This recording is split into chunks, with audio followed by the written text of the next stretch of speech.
Welcome back to my exploration of the incredible energy that powers the universe. In my last video, we delved into the mysteries of dark matter, dark energy, and discovered some of the fundamental processes that make the cosmos so incredibly powerful. But there's still so much more to uncover, from the strange phenomena of black holes and neutron stars to the remarkable processes that take place in the cores of galaxies.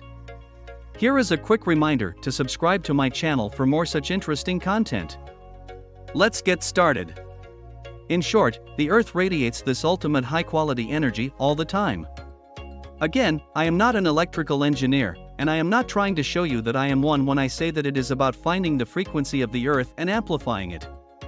It's all about music, in a way, going up/down the octaves. And this has been done.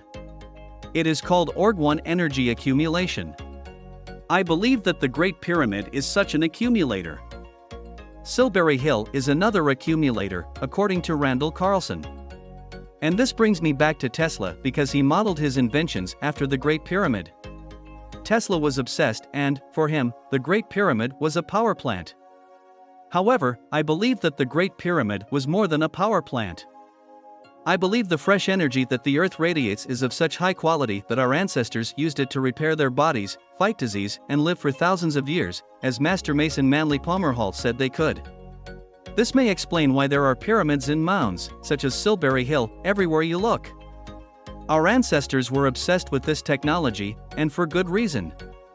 And not only that, this high-quality energy is geometrically the best of the best the universe has to offer. And then you realize that when life appeared in the oceans way back in time, it all happened on a relatively small scale. Therefore, when you put two and two together, perhaps this high quality is what life is, or at least it is the energy of life. And this life energy was something our ancestors believed in.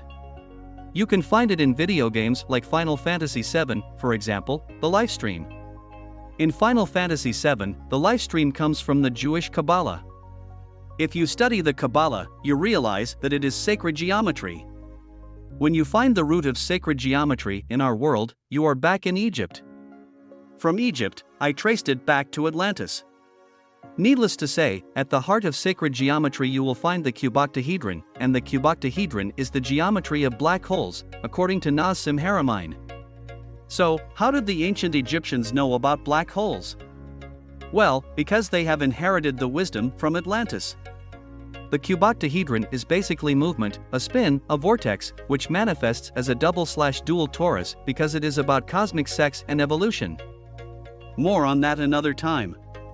Needless to say, for unlimited energy, you need to build a dual torus device because it's all about cosmic sex. Is cosmic sex in the form of opposing tetrahedron arrays that create more and more cuboctahedrons the meaning of life and the purpose of evolution? More on that another time. The cuboctahedron, i.e., a black hole, is the state that existed before or at, depending on how you look at it, the Big Bang. It is like the great nothingness that gave birth to spacetime. Richard Buckminster Fuller called it the empty theater and the empty circus and the empty universe. It is like nothingness in the sense that it is empty of spacetime and boundaries. Time here is timeless, but it is unlike nothingness or non-existence in the sense that it exists. Personally, I believe that is what real nothingness is like. It's just that we're not smart enough to see it yet. And if true nothingness actually exists, then you can see why existence exists instead of non-existence. But more on that another time. How I think an Org-1 accumulator works: the black hole inside the Earth releases fresh energy of the best quality. Randall says that some layers in an accumulator capture energy and other layers release it. In my mind it sounds like a dam where you catch the water, then you release the water into a bigger dam and catch it there. Also you have an even bigger dam and an even bigger dam. Basically, you take the energy on the small scale and amplify it up to the macro scale where we can use it. As for the Great Pyramid being a power plant, most people and scientists, because scientists are also people, or so we hope, think that this is completely crazy. But they are not engineers. The engineers are the experts. So when you look at the Great Pyramid through the eyes of an engineer, you see a completely different picture. As Christopher Dunn's peers also see, this is technology. What I want to say is, we can't dismiss Christopher Dunn so easily because we're not engineers, we don't see what he sees.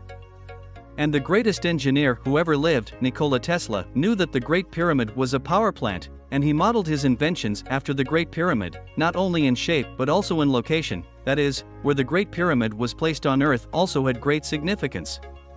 The Earth is F-sharp. I learned that from Christopher Dunn.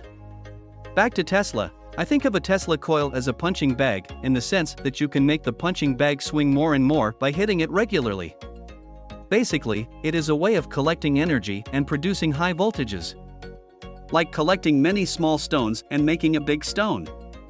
A Tesla coil by itself does not produce unlimited energy.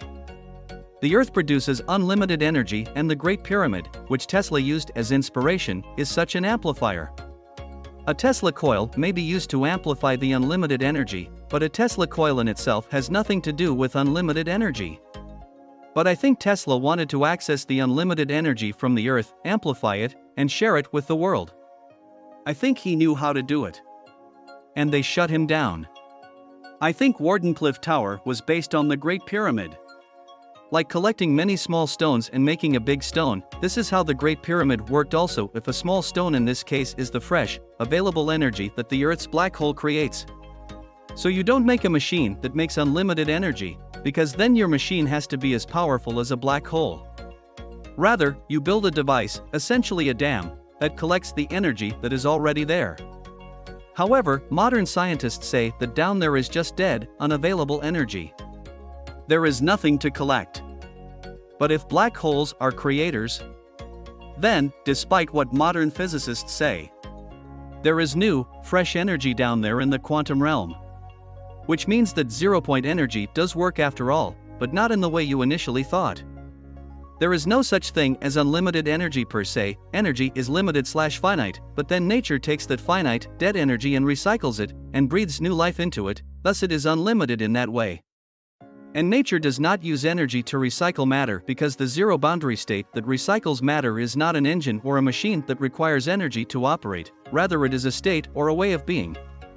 If motion has always existed and always been in motion, then by Newton's first law of motion, inertia, which states that every object will remain at rest or in uniform motion in a straight line unless compelled to change its state by the action of an external force, we will see that nature does not require energy to spin and thus recycle matter. This is logical. If you have an image and no one touches it, it will remain as it was. Real images decay, but that's because the second law of thermodynamics touches them. It is the fast spin that cancels the boundaries and provides zero boundaries that reverse the entropy and give us potentially unlimited energy. I imagine that the Earth absorbs dead matter/energy via the poles and recycles the matter/energy, also using the new matter to grow. But if you have to recycle old matter to create new matter, where did the first matter come from? The way I see it, the fast spin that is reality, more on that another time, can also create new matter all by itself, but it doesn't create it out of anything. It's more like a cosmic ice cube that melts and turns into water. So the black hole inside the Earth can also create new matter by taking it away from itself. Hope you've enjoyed this second part of our series on the incredible energy of the universe. Thanks for watching.